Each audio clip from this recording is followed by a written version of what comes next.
मैं दर्शकों को याद दिलाना चाहता हूँ कि हमास जो है हिंदुस्तान के कानून में एक दहशतगर्द तंजीम नहीं माना जाता, हमारे टेररिस्ट लिस्ट में वो नहीं है। और हकीकत ये है कि लगभग 1 लाख के आसपास लोग मरे हैं इस जंग के दौरान। इनका मानना है कि बहुत सारी इमारतों के मलबे के नीचे लाशें जो हैं दबी हुई हैं, सड़ चुकी हैं, उनकी गिनती नहीं हुई है। कहने का मतलब कि सिर्फ उन लोगों की गिनती हुई है जिनके लाशें अस्पताल में या किसी सरकारी इदारे में वहां तक उनको पहुंचाया गया हो। जिन लाशों को इस प्रोसेस के बाहर दफनाया गया हो तो इसकी कोई गिनती नहीं है। बहुत बेरहमी से 1000 से ऊपर लोगों का कत्ल किया, उसमें बेकसूर लोग भारी तादाद में शामिल थे, जिनको किसी भी कीमत पे एक जंग के दौरान उनको आप निशाना नहीं बना सकते। इंटरनेशनल लॉ के तहत अगर आप सिविलियंस को निशाना बनाते हैं जो कॉम्बैटेंट नहीं है तो ये इंटरनेशनल लॉ के खिलाफ जाता है, इसमें कोई दो राय नहीं हो सकते। आज इंटरनेट सिर्फ आधे अधूरे सच और पूरे झूठ में डूबा हुआ है। किसी के पास गहराई से सोचने का या शांति से सुनने का वक्त ही नहीं है। हम एक ऐसा शांत कोना बनाने की कोशिश कर रहे हैं। Nope, not your ordinary podcast for entertainment. Nope. तो काफी लोग जो अब इजराइल और पैलेस्टाइन का एक ऑनगोइंग जेनोसाइड देख रहे हैं, पहले तो वो इसको जेनोसाइड मान नहीं रहे हैं और दूसरा वो समझ रहे हैं कि ये 7 अक्टूबर से ही चालू हुआ है। तो अगर उस पे हम डिस्कशन शुरू करें तो कि कॉन्टेक्चुअली क्या है ये इशू। जी तो मैं स्टार्ट करूंगा। एक्चुअली सबसे पहले आपने जेनोसाइड लफ्ज इस्तेमाल किया और मुझे लगता है कि बहुत सारे जो दर्शक हैं हिंदुस्तान में शायद वो इस शब्द को, इस लफ्ज को गहराई से नहीं समझ रहे कि इसका मतलब क्या है। अंग्रेजी लफ्ज है, जाहिर है, और जब इसका हिंदी में या उर्दू में अनुवाद या तर्जुमा आप करने की कोशिश करें तो अखबारों में आमतौर पे नरसंहार का शब्द इस्तेमाल किया जाता है कि इजराइल जो है गजा पट्टी में एक नरसंहार कर रहा है। नरसंहार आमतौर पे अंग्रेजी में हम उसको मैसेकर बोलते हैं, जैसे 1984 का नरसंहार या गुजरात में जो मोदी साहब के चीफ मिनिस्टरशिप के दौरान 2002 में जो कत्लेआम हुए, नरसंहार। तो कत्लेआम एक तरह से उसको नरसंहार, उसको जेनोसाइड मतलब इसका इक्विवेलेंस दिया जाता है। लेकिन गजा पट्टी में जो हम देख रहे हैं, जेनोसाइड का लफ्ज कुछ और मायने रखता है। और हमने कुछ हिंदी उर्दू के विद्वानों से मेरी बात चल रही कि इसका एक्चुअली सही ट्रांसलेशन क्या होना चाहिए, क्योंकि मेरी नजरों में कत्लेआम या नरसंहार शब्द काफी नहीं है। क्योंकि गजा पट्टी में जो हो रहा है, जो एक सिलसिलेवार तरीके से एक पूरी आबादी को, एक पूरे नस्ल को, एक पूरे कौम को खत्म करने की कोशिश की जा रही है। इसके लिए लफ्ज कत्लेआम या नरसंहार मुझे लगता है कि कम है, ये इसको डिस्क्राइब नहीं करता। तो कुछ लोगों का कहना था कि शायद नस्ल कुशी, एक पूरे रेस को आप मिटाने की कोशिश कर रहे हैं, एक पूरे कौम को आप हटाने की कोशिश कर रहे हैं। शायद ये एक ज्यादा अप्रोप्रिएट लफ्ज होगा, क्योंकि गजा में जो पिछले 2-2.5 साल से, अक्टूबर 2023 से जो आ रहा है, जो दिखाई में आ रहा है, जो इजराइल वहां पे कर रहा है, सीधे तौर पे एक पूरे पॉपुलेशन पे आप हमला कर रहे हैं, उनका वजूद आप मिटाने की कोशिश कर रहे हैं।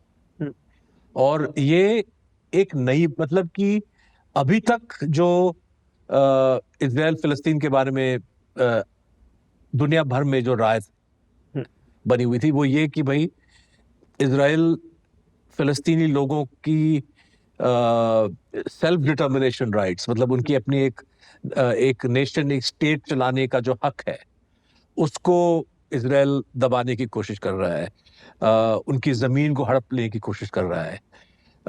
इल्जाम ये था 2023 से पहले। 2023 के बाद, अक्टूबर 23 के बाद जिस तरह से एक बहुत ही खतरनाक एक हमला, एक जंग आम लोगों के खिलाफ चल रहा है। इससे लगता है कि न सिर्फ इजराइल जमीन हड़पने की कोशिश कर रहा है, न सिर्फ फिलिस्तीनी राष्ट्र को या फिलिस्तीनी स्टेट के वजूद को खत्म करने की कोशिश कर रहा है, बल्कि फिलिस्तीनी लोगों को ही उनके वजूद को खत्म करने की कोशिश कर रहा है। और ये एक बहुत ये नई बात है, लेकिन इस नई बात का एक इतिहास है। जैसे आपने कहा कि इतिहास अक्टूबर 7, 2023 में शुरू नहीं होता है। बहुत एक कोशिश की गई है इजराइल के हवाले से, यूएस के हवाले से, और जो इजराइल के पक्ष में जो विशेषज्ञ हैं, जो इस पे मीडिया पे अखबारों में जो लिखते हैं कि भाई अक्टूबर 7 एक ऐसा मोड़ है इतिहास में जो सब कुछ जो इजराइल कर रहा है उस सब को जायज ठहराता है। कि इजराइल का एक अक्टूबर 7, 2023 के हकीकत के बारे में एक अपना एक रवैया था, और अक्टूबर 7 में जो हुआ इसके बाद जो इजराइल कर रहा है वो सब जायज है। जो लोग कहते हैं कि ये एक ऐतिहासिक मोड़ है, जो लोग कहते हैं कि नए सिरे से अब इस समस्या को देखनी चाहिए, वो दरअसल यही कहना चाह रहे हैं कि भाई इजराइल को अब खुला छूट अब दे दीजिए।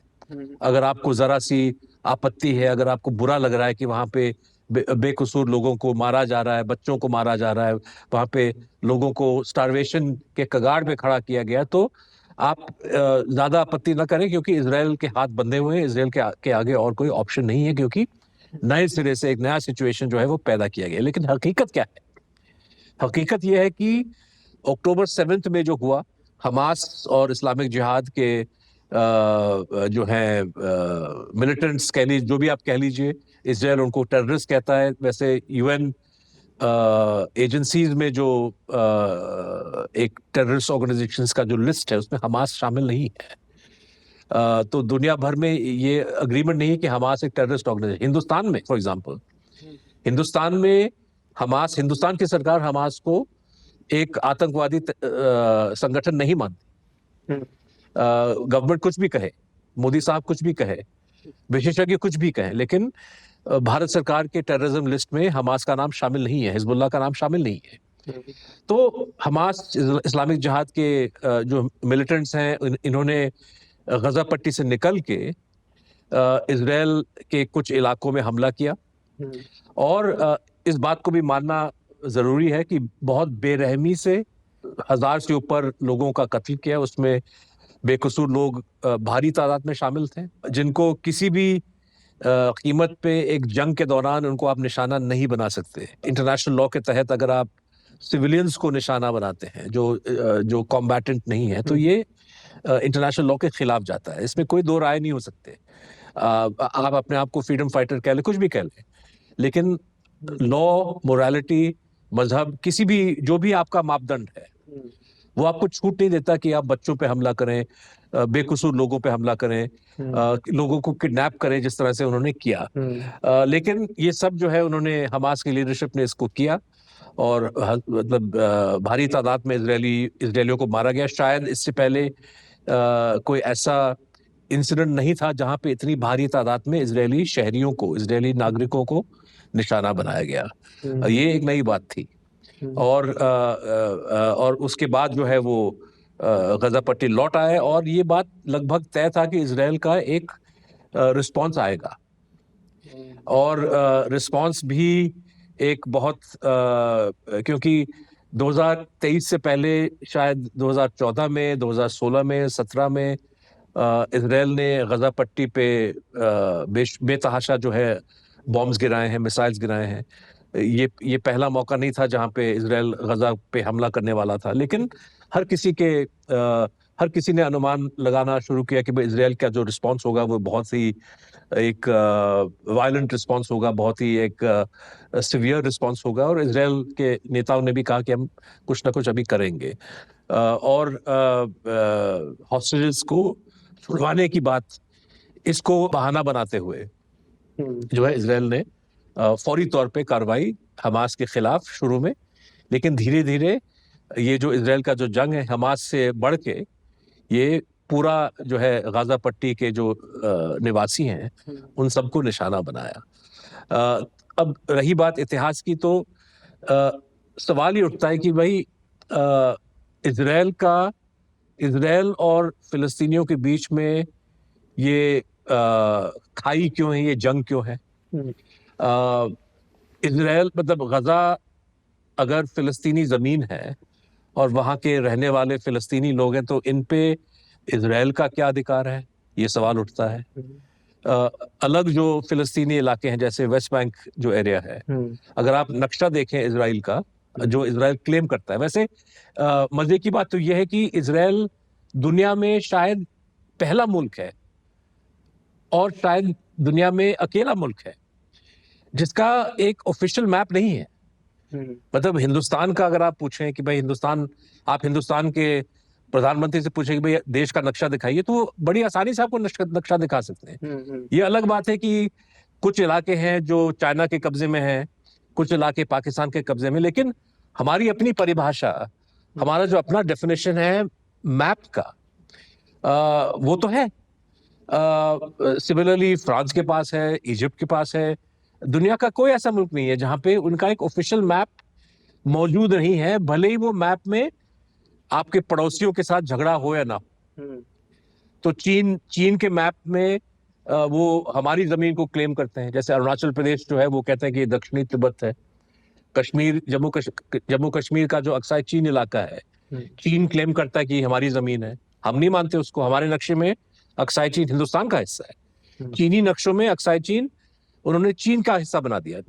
लेकिन मैं जो कहना चाह रहा हूं कि भाई उनका नक्शा है, कम से कम उनका जो क्लेम है वो उन्होंने एक पेज पे जाके लकीर खींच दी कि भाई ये हमारा नक्शा है, आप मानो या ना मानो, लेकिन मेरा नक्शा ही है। इजराइल अकेला मुल्क है जो इस बात को कहने के लिए तैयार नहीं कि भाई मेरा सरहद कहां तक जाता है। क्योंकि जो फिलिस्तीनी बहुल जो इलाके हैं, जिनके बारे में यूनाइटेड नेशंस ने कभी इस बात को नहीं माना कि इजराइल पे यहाँ उसका अधिकार या हक है, जिसको अंग्रेजी में वेस्ट बैंक कहते हैं, जॉर्डन रिवर के पश्चिमी इलाका, जो एक, अगर आप इजराइल के नक्शा को या उस इजराइल फिलिस्तीन के नक्शे को देखें तो एक अच्छा खासा एक एरिया है जहाँ पे नबलुस है, जेरूसलम भी उसमें आता है, बेथलेहम उसमें आता है। ऐसे बड़े बड़े ऐतिहासिक शहर हैं जो फिलिस्तीनी बहुल इलाके हैं। वो इजराइल का हिस्सा नहीं है, लेकिन इजराइल का कब्जा है वहां पे। गजा पट्टी जो है वो इजराइल का हिस्सा नहीं है। लेकिन इजराइल ने गजा पट्टी छोड़ने के बावजूद, क्योंकि इजराइल का फिजिकल ऑक्यूपेशन था तकरीबन 90s तक, ऑस्लो अकॉर्ड्स से पहले पूरा कब्जा इजराइल का था। उसके बाद उन्होंने गजा पट्टी औपचारिक रूप से वहां छोड़ दिया। लेकिन छोड़ने के बाद भी उन्होंने कहा कि नहीं, हमारा कंट्रोल रहेगा कि गजा के अंदर कौन सा सामान कहां से जाएगा। यहाँ तक कि इजिप्ट के साथ जो गजा का एक जो बॉर्डर है, वहां पे इजरायली जो है उसको मॉनिटर करते थे और ये तय करते थे कि भाई कौन आ सकता है, कौन जा सकता है। तो गजा को एक तरह से एक ओपन एयर जेल उन्होंने वहां से निकल, पहले भी जेल था, उसके बाद निकलने के बाद भी वो इजरायली जेल था जहाँ पे फिलिस्तीनी मतलब प्रिजनर्स की तरह वो वहां पे रहते थे। इजराइल जिन चीजों का इजाजत देता था वो सब कर सकते थे, जिन चीजों को इजाजत नहीं था वो फिलिस्तीनी नहीं कर सकता था। और तो इजराइल ने फिलिस्तीनी, हकीकत यह है कि इजराइल ने फिलिस्तीनी जमीन पे अपना कब्जा जमा लिया है। ये कब्जा जो है 1967 से चल रहा है। 1967 से पहले भी अगर हम देखें तो एक विवाद है। अगर हम दर्शकों को थोड़ा सा इतिहास का एक चित्र दें तो जो इजराइल फिलिस्तीन का जो इलाका है ये दरअसल में अंग्रेजों के कब्जे में था वर्ल्ड वॉर 1 के बाद। उससे पहले तुर्की जो टर्किश कैलिफेट, उनकी हुकूमत थी। वर्ल्ड वॉर 1 के बाद ये सब ब्रिटिश मैंडेट में आ गया और वहां पे जो बहुल, जो अक्सरियत, जो एक मेजॉरिटी पॉपुलेशन थी वो तो फिलिस्तीनी अरबों की थी, जो मुसलमान भी हैं, क्रिश्चियन भी हैं। और 1920 के बाद एक सोची समझी पॉलिसी के तहत ब्रिटेन की हुकूमत ने ये तय किया कि यहाँ पे क्यों ना यहूदियों को बसाया जाए, जो जूइश पॉपुलेशन है यूरोप की। और इसमें मैं ये भी कहना चाहता हूँ दर्शकों को कि जो पॉलिसी आज के दिन में लोग पीछे देख के कहते हैं कि हो सकता है कि ब्रिटेन की बहुत हमदर्दी थी यहूदियों के बारे में। दरअसल में ये हमदर्दी की वजह से पॉलिसी नहीं बनी।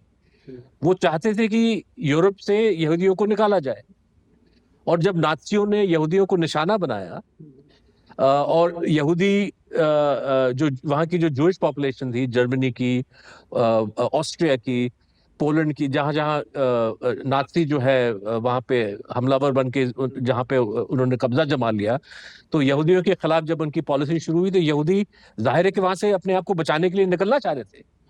यहूदी जो है उन्होंने इंग्लैंड जाने की कोशिश की, उन्होंने अमेरिका जाने की कोशिश की, और ये जो मुल्क है जो आज अपने आप को बहुत बड़े यहूदी के दोस्त बताते हैं, और अगर आप इजराइल की आलोचना करें तो आपको इल्जाम लगता है कि आप यहूदी के खिलाफ है, जो एकदम झूठा इल्जाम है। लेकिन ये लोग अपना इतिहास भूल चुके हैं कि जब यहूदी वाकई उनको निशाना बनाया जा रहा था नाज़ीज़ के टाइम में, और ये अपने बचाव के लिए जो है यूएस में जाना चाहते थे, इंग्लैंड में, तो इनको रोका गया। और पॉलिसी ये थी कि भाई तुम लोग वहाँ अरबी मुल्कों में चले जाओ, हमारे यहाँ आने की जरूरत नहीं है। और वर्ल्ड वॉर 2 के खत्म होने के बाद इसी पॉलिसी को तेजी से बढ़ाया गया कि भाई जो ज़ायनिस्ट मूवमेंट है उसको सपोर्ट करके हम पैलेस्टाइन, हिस्टोरिकल पैलेस्टाइन एरिया में वहाँ पे यहूदियों को बसाएं।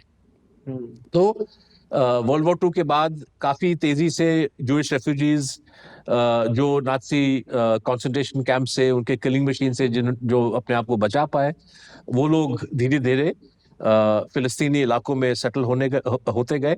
वहाँ पे उन लोगों को वेलकम किया। मतलब कि जिस तरह से हिंदुस्तान का एक इतिहास है, हिंदुस्तान एक ऐसा मुल्क है जहाँ पे त्रस्त लोग ने यहाँ पे आके अपना घर बसाया। आपको मतलब आपने पढ़ा होगा स्कूल में कि जैसे हिंदुस्तान एक ऐसा मुल्क है जहाँ पारसियों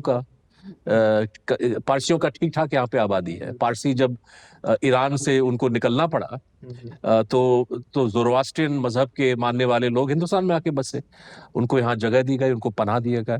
तिब्बत से जब लोग चाइना से निकले तो उनको यहाँ पे उनका स्वागत किया गया। तो इंडिया का इतिहास ऐसा है। तो ठीक उसी तरह फिलिस्तीनी लोगों ने ये नहीं कहा कि आप यहाँ पे क्यों आ रहे हैं। उन्होंने कहा कि चलिए आपको जमीन चाहिए आप खरीद लो, आपको मकान चाहिए आप किराए पे ले लो, आप यहाँ पे कुछ काम करना चाहते हो आप कीजिए। लेकिन कुछ जो ज़ायनिस्ट संगठन थे उनका इरादा था कि अब जब हम यहाँ आ गए हैं हम फिलिस्तीनों को यहाँ से भगाएं। तो ज़ायनिस्ट ऑर्गेनाइजेशंस जो है वो उन्होंने हथियार उठाए और धीरे धीरे जो है वो अरबी गांवों, अरबी जो सिविलियंस हैं उनको वहां पे अपनी जमीन से भगाने पे उन्होंने मजबूर किया। और बहुत जैसे फिलिस्तीनी लोग एक शब्द इस्तेमाल करते हैं नकबा, जो 1948-49 में जो वहां पे हुआ, इसका जिक्र किया जाता है कि जिस तरह से दहशत और कहर के साथ फिलिस्तीनी लोगों को अपने सरजमीन से छोड़ने के लिए मजबूर किया गया। तो देर यासीन एक गांव है जहाँ पे 2000 लोगों को बेरहमी से मारा गया। यूनाइटेड नेशंस के जो स्पेशल ऑनवॉय थे काउंट बर्नाडोट, उनकी हत्या की गई ज़ायनिस्ट संगठनों के हवाले से। तो ज़ायनिस्ट ग्रुप्स जो है उन्होंने टेरर का इस्तेमाल किया, फिलिस्तीनियों को भगाया। और 1948 के एंड में जो ओरिजिनल ब्रिटिश मैंडेट पैलेस्टाइन का इलाका था वहाँ पे उसका तकरीबन आधा हिस्सा वहाँ पे इजराइल ने अपने आप को एक राष्ट्र के बतौर घोषित किया, और बाकी जो इलाके थे वहाँ पे फिलिस्तीनी थे वो जॉर्डन और इजिप्ट के कब्जे में आ गया। और 1967 में जो फिलिस्तीनी इलाके जॉर्डन और इजिप्ट के कब्जे में थे उस पे हमला करके इजराइल ने उस पे भी कब्जा अपना बना लिया। और फिर धीरे धीरे 67 से लेके आज तक उन इलाकों में वो यहूदी सेटलर्स को वहां पे बसाने की कोशिश करने, फिलिस्तीनी जमीन को हड़पने के बाद वो फिर वहां पे वही जमीन जूइश सेटलर्स को दिया जाता है, फिर वो वहां पे अपना कॉलोनी बना लेते हैं। और धीरे धीरे जो फिलिस्तीनी जो यूएन के आंखों में जो फिलिस्तीनी इलाका है उस पे इजराइल जो है अपना कब्जा कर रहा है। तो ये कहने का मतलब कि अक्टूबर 7, 2023 जब आपने कहा कि क्या कहानी वहीं से शुरू होती है, मतलब ये इस बात को कोई नहीं मान सकता।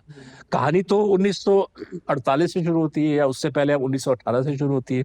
लेकिन अब ज्यादा अगर इतिहास में नहीं जाना चाहें तो कम से कम जो है 48 के बाद जिन फिलिस्तीनियों को भगाया गया अपने जमीन से, और यूएन जनरल असेंबली का रेजोल्यूशन है कि भाई शरणार्थियों को, रेफ्यूजीज को वापस घर आने का हक उनको मिलना चाहिए, क्योंकि जिसको जबरदस्ती अपने जमीन से भगाया गया है, जाहिर है कि लॉ के तहत, ह्यूमैनिटी के तहत उनको वापस आने की इजाजत होनी चाहिए। और दूसरी बात की, जिन फिलिस्तीनी इलाकों पे इजराइल ने इलीगली कब्जा किया है, which is West Bank, Gaza strip, वहां पे इजराइल इस चीज को छोड़े, इस जमीन को छोड़े। तो ये एक इंटरनेशनल लॉ में पोजीशन है। इसके बावजूद जो है इजराइल वो इलाकों को छोड़ नहीं रहा है और वहां पे अपना जो है कब्जा वो और मजबूत करता जा रहा है। और इसके खिलाफ जो है अलग अलग मोमेंट्स पे फिलिस्तीनियों ने लड़के अपना अधिकार छीनने की कोशिश की। जो अंतर्राष्ट्रीय कानून में अगर आप एक ऑक्यूपाइड टेरिटरी है, अगर आपकी जमीन जो है किसी फॉरेन पावर ने हड़प ली है, तो उस फॉरेन पावर के खिलाफ आपको लड़ने का पूरा हक है। और उस लड़ाई को टेररिज्म हम नहीं कह सकते। हाँ, वो लड़ाई आपको इजाजत नहीं देता, वो हक आपको इजाजत नहीं देता कि आप किसी सिविलियन को निशाना बनाएं। लेकिन इजरायली फौज, इजरायली सरकार जो आपको दबाने की कोशिश कर रहा है, वो अंतर्राष्ट्रीय कानून के तहत वो आपका एक लेजिटिमेट टारगेट बन सकता है। तो पैलेस्टीनियन ऑर्गेनाइजेशन जो है कंटिन्यूसली अपने अधिकारों के लिए लड़ रहे हैं। उन्होंने डिप्लोमेसी का भी इस्तेमाल किया। 1991 में मैड्रिड में बहुत बड़ी बैठक हुई, समझौता हुआ। उसके बाद 93 में, 95 में ऑस्लो जो नॉर्वे में है, वहां पे ऑस्लो एग्रीमेंट्स बनी, जिसके तहत इजराइल ने फॉर द फर्स्ट टाइम ये मानने के लिए तैयार हो गया कि भाई हाँ, एक फिलिस्तीनी स्टेट बन सकता है। और जिसको हम टू स्टेट सोल्यूशन कहते हैं कि भाई इजराइल अपनी जगह पे रहे, फिलिस्तीन अपनी जगह पे रहे, और दो अलग अलग स्टेट जो है वो अपना जैसे बहुत सारे ऐतिहासिक मिसाल हैं जहाँ पे जैसे फ्रांस और जर्मनी हिस्टोरिकली बहुत बड़े दुश्मन थे एक दूसरे के, लेकिन अब तो एकदम अमन और शांति के साथ रह रहे हैं। इंग्लैंड और आयरलैंड, ब्रिटेन और आयरलैंड, बहुत सारे ऐसे मिसाल हैं। तो इसी तरह टू स्टेट सोल्यूशन इस इलाके में जो है इस चीज को पुश किया गया है। और फिलिस्तीनी जो फतह, पैलेस्टीन लिबरेशन ऑर्गेनाइजेशन है, यासर अराफात का जो संगठन था, उनका ये पोजीशन था कि भाई इजराइल अपनी जगह पे वो अपना मुल्क बनाए और वो अपने मुल्क को आबाद करें, और लेकिन हमारा हक जो है छीनने का अधिकार नहीं है उनको। तो इजराइल अपनी जगह पे ठीक है, और ठीक उसी तरह फिलिस्तीन अपनी जगह पे उसको एक मुल्क बनने का अधिकार मिलना चाहिए। इसको टू स्टेट सोल्यूशन कहते हैं। सारी दुनिया में ये मुझे लगता है कि सबसे कॉमन, अगर लोग कहते हैं कि भाई सोल्यूशन क्या है, लोग यही कहते हैं कि भाई इजराइल अपना संभाले देश और फिलिस्तीनियों को अपने देश संभालने का अधिकार मिलना चाहिए। और इसका मतलब ये भी है कि जिन फिलिस्तीनी इलाकों में इजराइल का कब्जा है, जिन फिलिस्तीनी इलाकों में इजराइल ने जबरदस्ती यहूदी सेटलर्स को बसाए हैं, उनको जो है ये बात मानना पड़ेगा कि भाई ये जमीन फिलिस्तीनी जमीन है, और ये जमीन कोई जबरदस्ती नहीं है कि उनको बेघर किया जाए, उनको वहां से निकाला जाए, लेकिन आप फिलिस्तीनी कानून के तहत रहे। ये नहीं कि जब जी आपका चाहे, जैसे आज आप देखते हैं जब जी उनका चाहता है कि भाई हमारे सेटलमेंट से कुछ कोस दूर, कुछ मील दूर, कुछ ऑलिव के पेड़ हैं या चटनी की जगह, ये हम चाहते हैं कि हमारे इलाके में शामिल किया जाए, तो एक दिन वो वहां पे जाके फिलिस्तीनी जो गडरिया हैं, फिलिस्तीनी जो किसान हैं, उनको भगा देते हैं। फौज उनकी मदद करता है और फिर वो इलाके को सेटलमेंट के अंदर, तो ये सब जायज नहीं हो सकता अगर आप टू स्टेट सोल्यूशन को माने। लेकिन हकीकत यह है कि नेतन्याहू टू स्टेट सोल्यूशन को नहीं मानते। वो नहीं चाहते कि किसी भी कीमत में एक पैलेस्टीनियन स्टेट बने, पैलेस्टीनियन नेशन, इंडिपेंडेंट नेशन बने।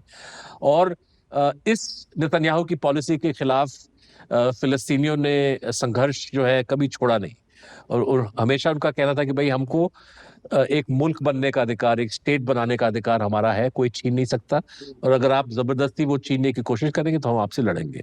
तो अक्टूबर 7 2023 इस संदर्भ में उठा, और इस इतिहास को अगर हम भूल जाएं तो इसका मतलब यही है कि इजराइल जो कर रहा है वो सब ठीक है। लेकिन इस बात को कैसे कोई मान सकता है?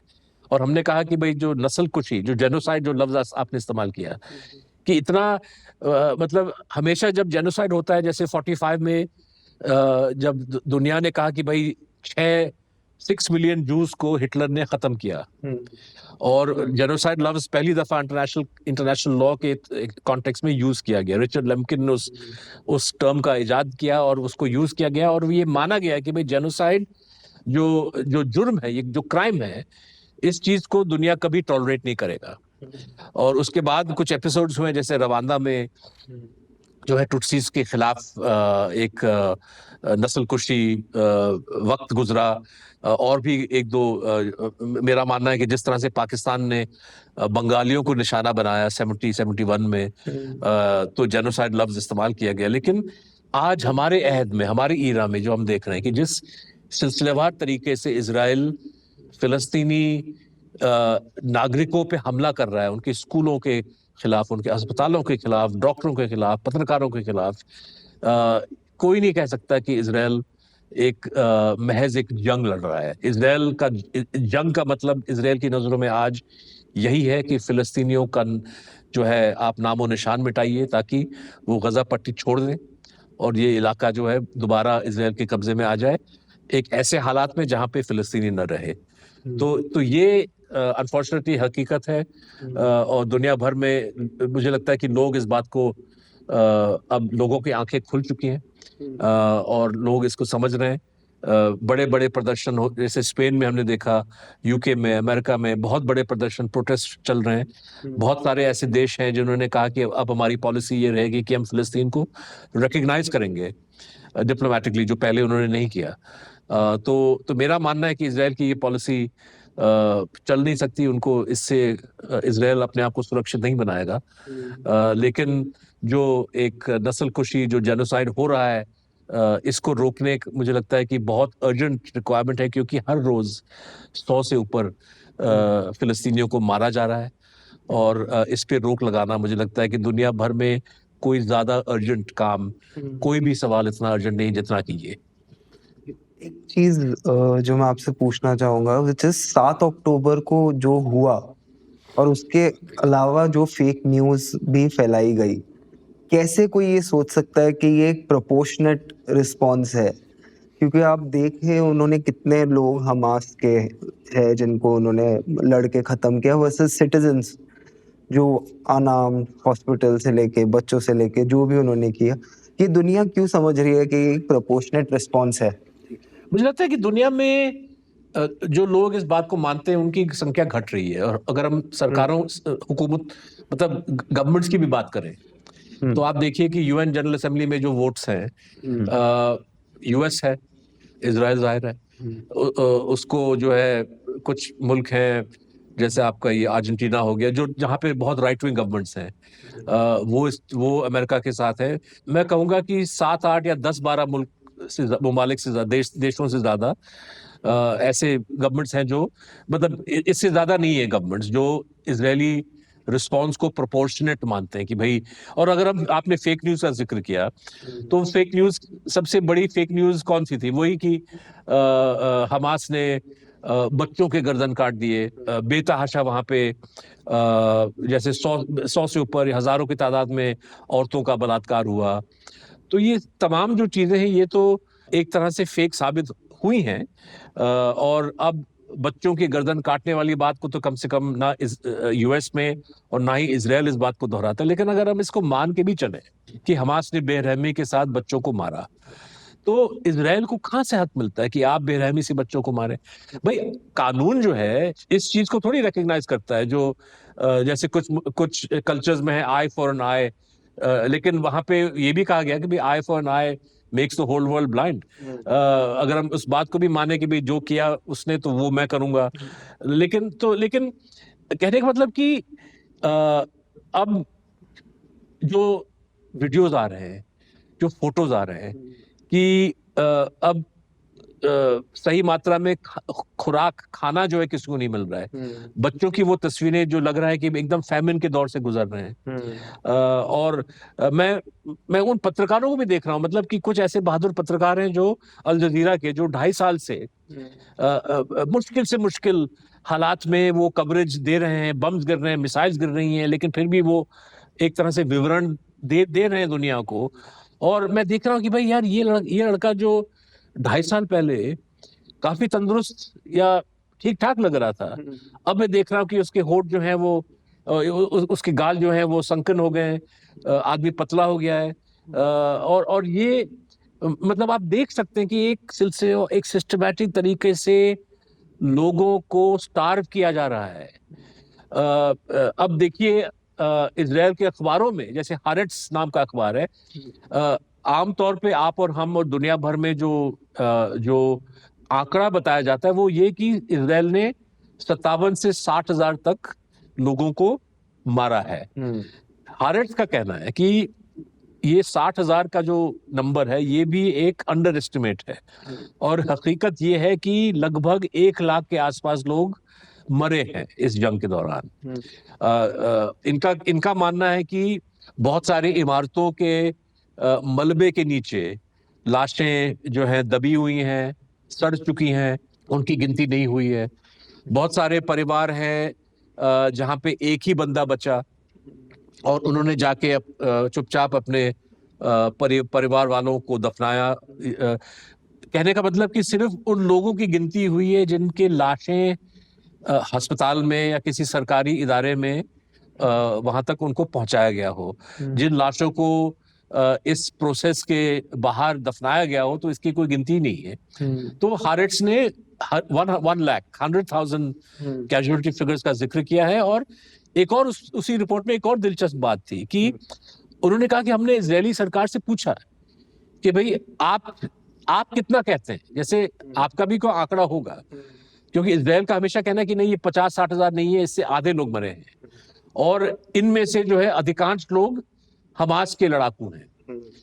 तो जब इजरायली सरकार से पूछा गया कि अच्छा, आप कह रहे हैं कि हमास के लड़ाकू हैं, तो थोड़े इनके नाम वगैरह तो बताइए।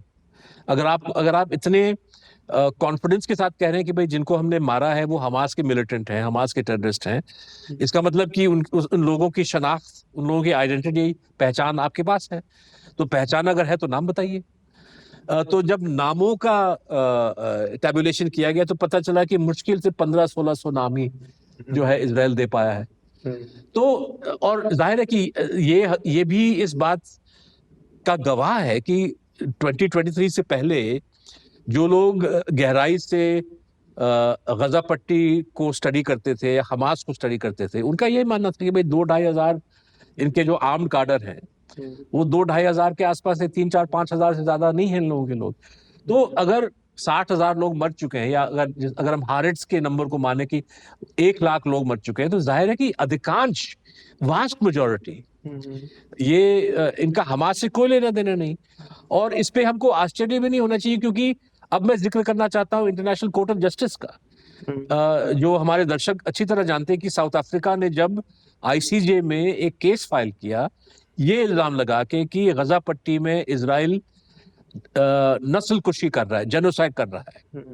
और उन्होंने कहा कि जेनोसाइड कन्वेंशन जो एक इंटरनेशनल लॉ है, जेनोसाइड कन्वेंशन के तहत इंटरनेशनल कोर्ट ऑफ जस्टिस का फर्ज बनता है कि वो इस बात को हाईलाइट करे और उस पर रोक लगाए। तो केस फाइल किया गया 1.5 साल पहले, और इंटरनेशनल कोर्ट ऑफ जस्टिस ने एक अर्जेंट सुनवाई में इजराइल की बात को भी सुनी, साउथ अफ्रीका के जो वकील हैं उनकी बात भी सुनी, और एंड में कहा कि भाई जिन तथ्यों को साउथ अफ्रीका ने पेश किया है कोर्ट के सामने, इस पे फाइनल जो है रूलिंग हम बाद में देंगे, इस पे और बहस होना चाहिए। लेकिन अभी तक जो तर्क, जो समान, जो आंकड़े, जो तथ्य साउथ अफ्रीका ने पेश किया, इन चीजों पे मद्देनजर रखते हुए हमको लग रहा है कि साउथ अफ्रीका की बातों में दम है।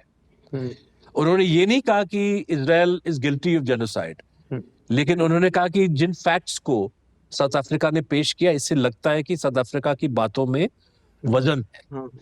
और मुझे लगता है कि इससे ज्यादा तीखा, कड़वा, तल्ख ऑब्जर्वेशन दुनिया के सबसे ऊंचे कोर्ट से किसी भी मुल्क को नहीं मिल सकता है।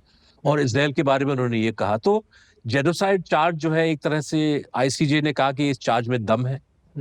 और किस चीज को उस कोर्ट ने उजागर, उन्होंने कहा कि भाई जब आपके खुद के नेता, जब इजराइल के राष्ट्रपति कहते हैं कि गाजा पट्टी में कोई बेकसूर आदमी नहीं है, इसका मतलब कि वहां की पूरी आबादी इनको निशाना बनाया जा सकता है।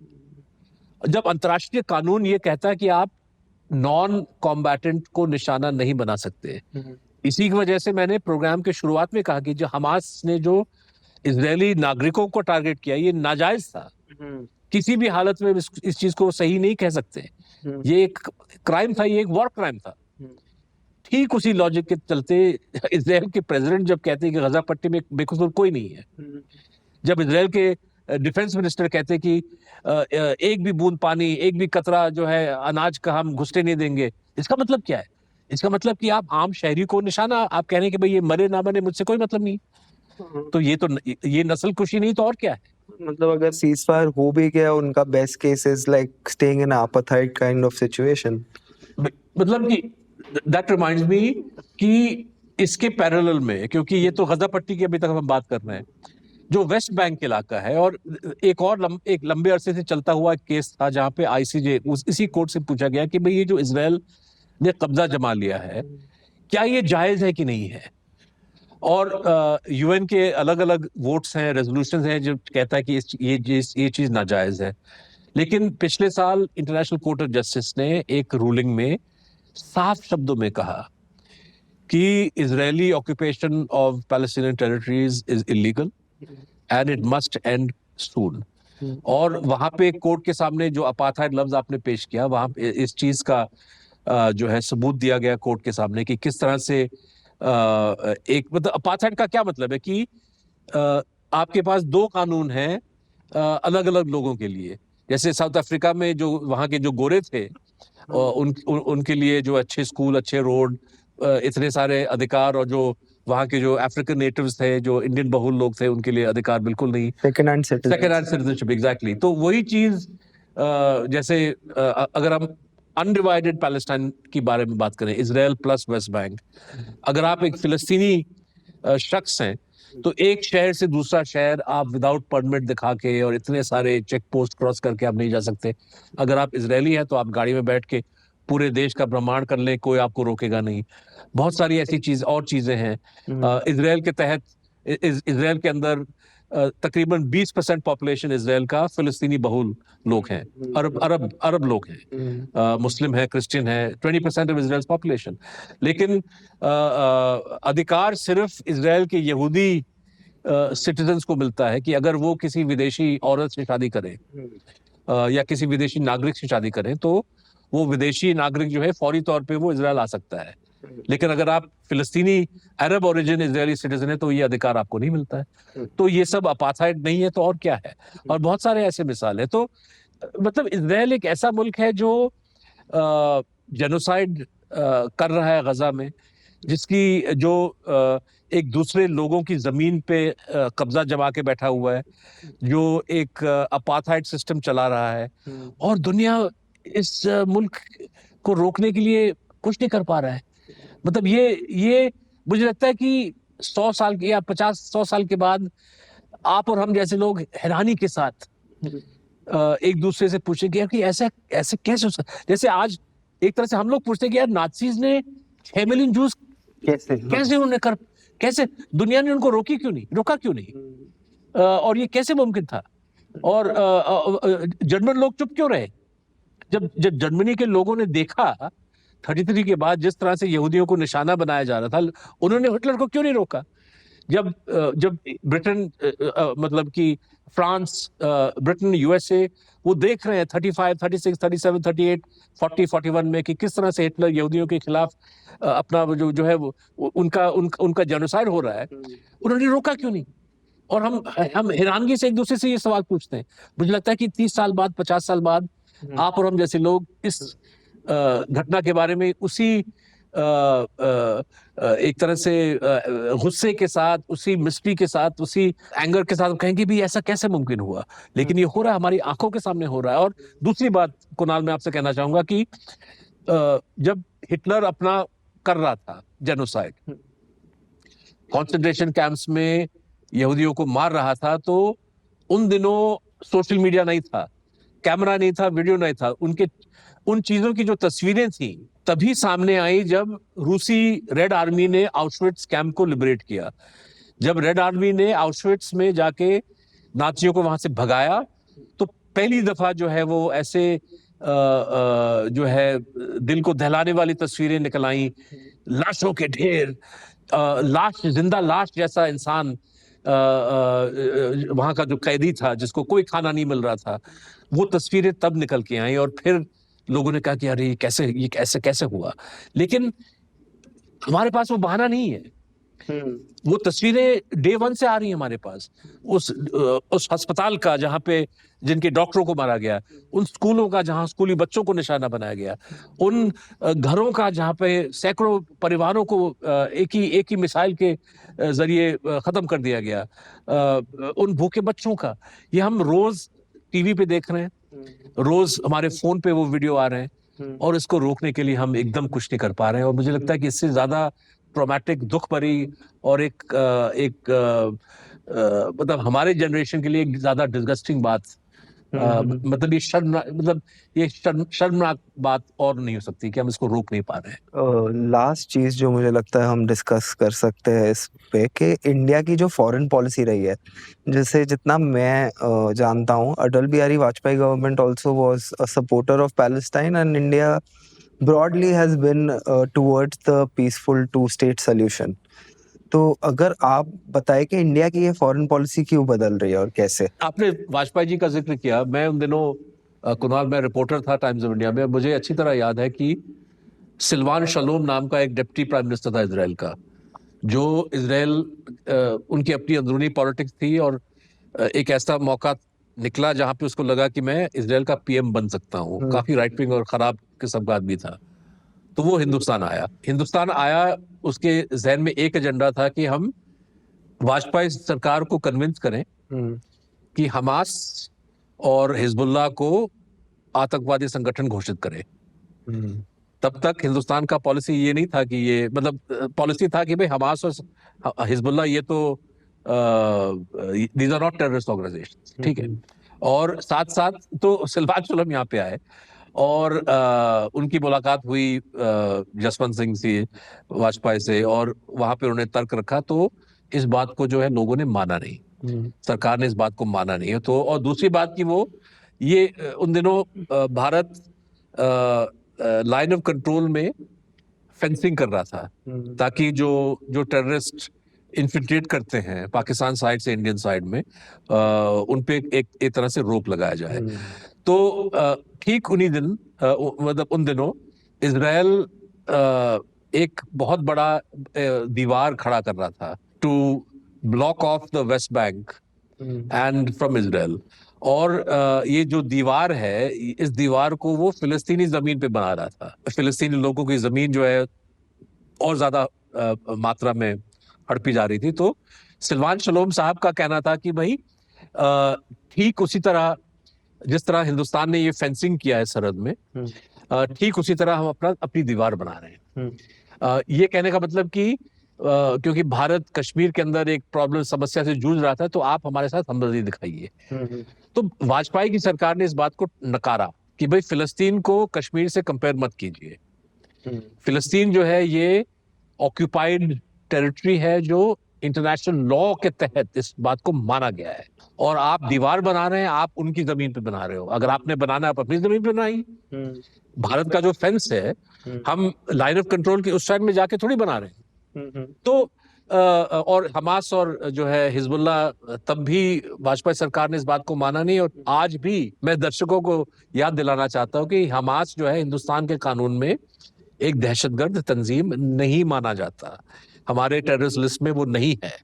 और हिंदुस्तान की पॉलिसी, बल्कि इस प्रोग्राम से पहले मैं नेहरू साहब का एक खत पढ़ रहा था 1947-48, अब्दुल रहमान साहब हिंदुस्तान के रिप्रेजेंटेटिव थे यूएन में, और फिलिस्तीन के हवाले से कुछ काम उनको सौंपा गया, तो नेहरू साहब उनको इंस्ट्रक्शंस दे रहे थे कि यहूदियों के साथ यूरोप में बहुत ज़्यादा नाइंसाफ़ी हुई है, और हम भी चाहते हैं कि इनके साथ एक उदार बर्ताव हो, वो चैन और पीस से अपनी ज़िंदगी जीने का उनको मौका मिलना चाहिए।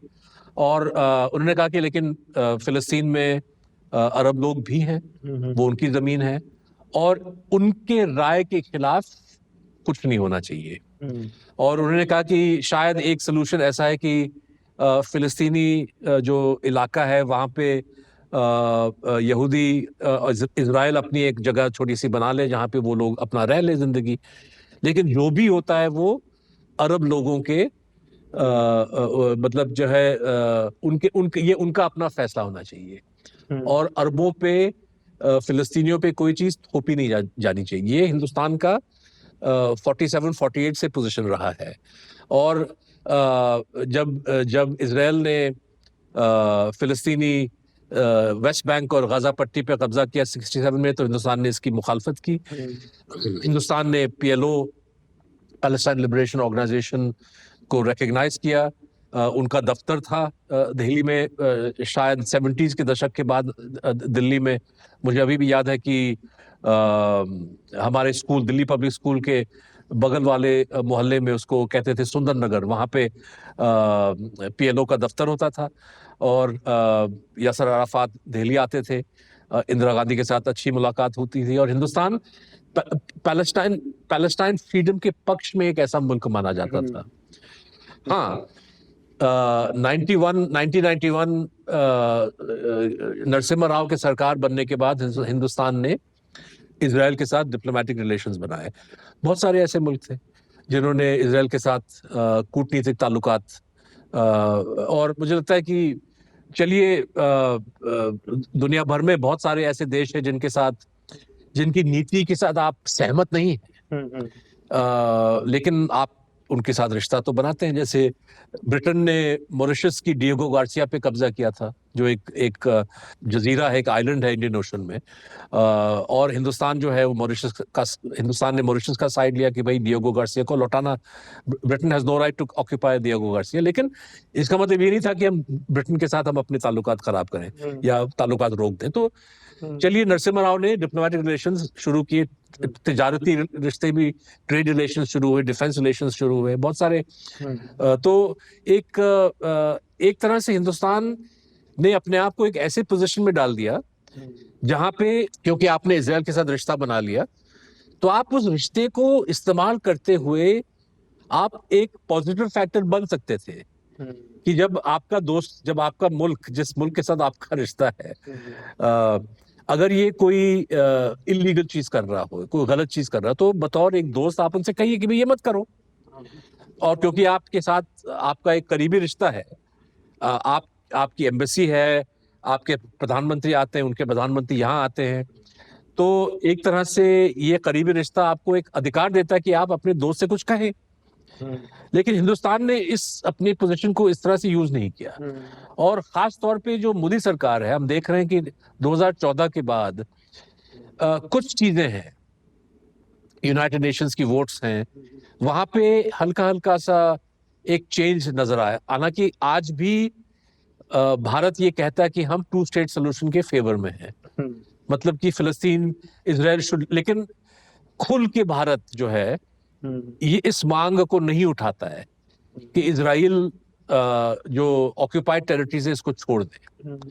और जब हमास का हमला हुआ इजरायली सिविलियंस पे, तो नरेंद्र मोदी ने फोन उठा के जो है नेतन्याहू से बात की, हमदर्दी जताई। लेकिन जब इजराइल ने हमला शुरू किया और आज तक 60,000 से लेके 1 लाख बेकसूर लोगों को मारा गया है, आज तक मोदी साहब का कोई ऐसा बयान सुनने में नहीं आया जहां पे वो फिलिस्तीनी बच्चों के बारे में, फिलिस्तीनी शहरियों के, नागरिकों के बारे में कोई हमदर्दी बता रहे हो। रशिया और यूक्रेन के बारे में वो कहते हैं कि ये अहद जंग का नहीं है, this is not the era of war. लेकिन नेतन्याहू को कभी नसीहत नहीं दी उन्होंने। और कुछ ऐसे वोट्स रहे हैं यूएन में, जो मुझे लगता है कि हर हर हिंदुस्तानी को शर्मसार कर देती है, कि जहां पे हिंदुस्तान ने सीज फायर तक इसके समर्थन में जो है हिंदुस्तान ने एब्सटेन किया, वोट नहीं दिया।